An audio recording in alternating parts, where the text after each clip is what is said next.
فالیہ کی امام بارگاہ حسینیہ میں محرم الحرام کے آغاز کے ساتھ ہی مجالس اعزاء کا سلسلہ شروع ہو چکا ہے، جہاں ملک کے نامور علماء ذاکرین خطاب کر رہے ہیں۔ ڈسٹرکٹ پولیس آفیسر منڈی بہاؤالدین کی ہدایات پہ ایس ایچ او تھانہ فالیہ محمد خرم بوسال نے سیکیورٹی انتظامات کا خود جائزہ لیا۔ میونسپل کمیٹی کی جانب سے صفائی روشنی کا بندوبست کیا گیا، جبکہ سپاہ امام زمان فالیہ کے رضاکار نظم و ضبط کے فرائض سر انجام دے رہے ہیں۔ فالیہ کی مرکزی امام بارگاہ حسینیہ میں محرم الحرام کے آغاز سے ہی مجالس اعزاء کا سلسلہ بھرپور عقیدت و احترام کے ساتھ جاری ہے۔ مومنین کی بڑی تعداد ان مجالس میں شریک ہو رہی ہے، جہاں ملک پاکستان کے نامور علماء کرام ذاکرین خطاب فرما رہے ہیں اور واقعہ کربلا کے پیغام کو اجاگر کر رہے ہیں۔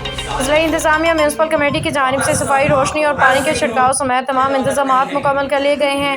ڈسٹرکٹ پولیس آفیسر منڈی بہاؤالدین کی ہدایت پہ ایس ایچ او تھانہ فالیہ محمد خرم بوسال نے سیکیورٹی کے فول پروف انتظامات کو نہ صرف یقینی بنایا بلکہ خود موقع پہ پہنچ کے ان کا جائزہ بھی لے رہے ہیں۔